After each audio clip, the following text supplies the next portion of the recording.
adobo. Pero ang twist, suso ang sangkap. Kakain ba kayo?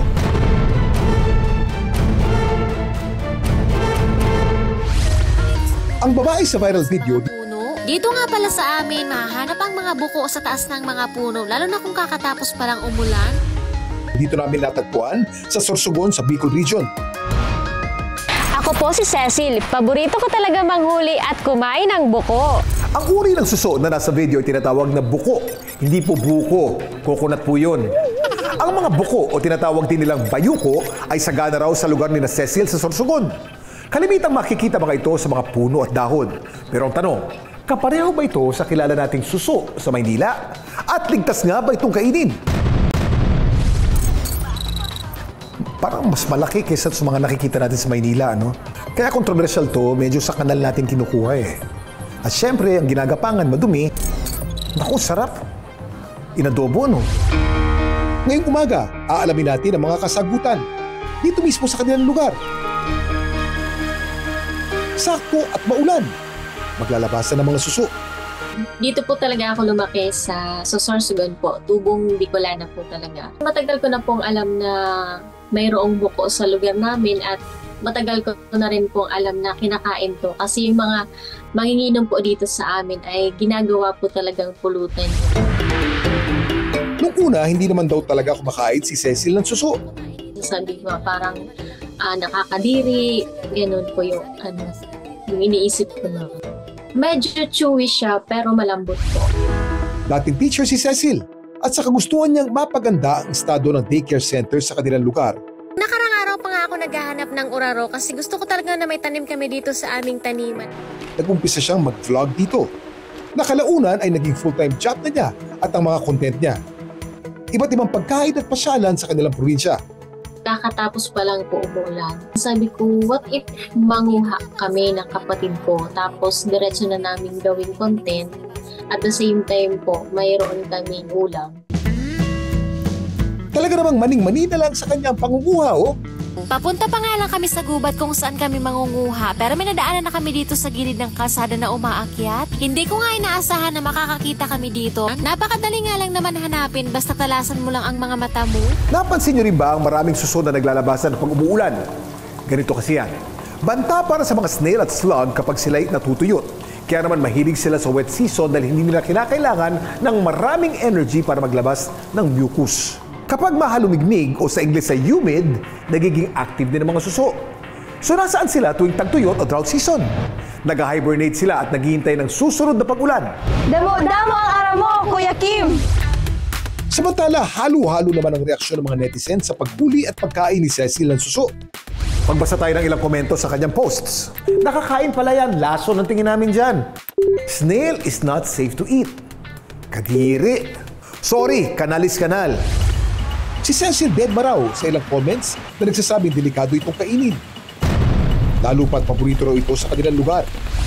Sa paghahanda raw ng buko, importante ang paglinis ng mabuti nito.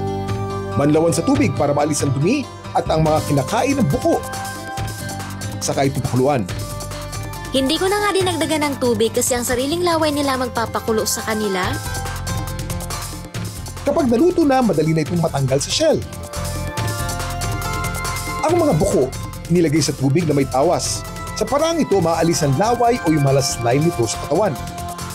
Kung wala kayong tawas ay pwede naman suka o di kaya naman asin. Ang malas slime na nilalabas ng suso ay tinatawag na snail mucin. At ito ang nagsisilbi nilang glue kapag umaakyat sa mga puno o pader. Ito na rin ang nagiging trail para mahanap ang mga kapwa nila suso. Pero sa mga tao, lalo na yung mahilig sa pampaganda, kilalang beauty trend ang snail mucin para sa mga cosmetic at skincare products. Curious ba kayo kung ano itong patigas na pinipisil ni Cecil para lumabas? Bukod sa shell na tinatanggal ni na Cecil sa video, ang matigas na parte ng buko ay ang radula na nagsisilbing tila nila. May ngipin ba sila? Ang sagot, oo. At libo-libo, pero hindi katulad ng ngipin natin. Pag malinis na, pwede na itong lutuin. Lagay na natin ang mga ginayat na buko at haluin natin at dahil na daw busagata ang luto natin dito, kaya naman naglagay na ako ng 2 kutsarang toyo at 1 kutsarang suka. Parang ang sarap ah. Naluto na nga kaya naman kain Kain po tayo. Thank you, Lord, sa blessing. Kumakain ka ba ng suso? Suso. Anong klaseng suso ang kinakain mo? Susong itim. Susong itim, yung Maliit. kohol. Hindi naman yung sa probinsya, yung maliliit, yung ganito malalaki. Ay, yung maliliit. Nilalagyan ng nyug. Yung gata. Kata. Langka. Alam mo ba na may uri ng suso na kinakain sa Europe pero sila tinatawag na escargot? Escargot sa France. Sabi mo escargot. Escargot. Escargot. Dito naman sa India, ang tawag ay sate kukul. At dito naman sa atin, sa Bicol, may suso din. Nakakain ka na nung tinatawag na buko? Buko. Oo, buko. Nakakain ka na? Yung malaking shell. Malaking shell?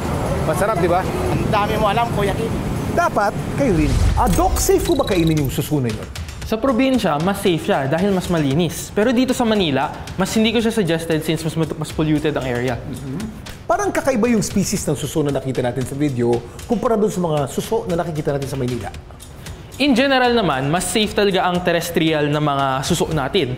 Pero doon kasi sa lugar nila, mas kumakain ng mga dahon. Ngunit dito sa Manila, paminsan madami tayong mga rat at saka nagpo-produce sila ng mga feces. Ngayon, itong mga feces na to, paminsan kinakain ng mga suso na ito. Kaya itong mga suso na to, magdadala sila ng tawag natin rat lungworm. So, pag nakain ng isang tao yun, talagang magkakaparasite sa loob natin at magkakaroon posible ng meningitis.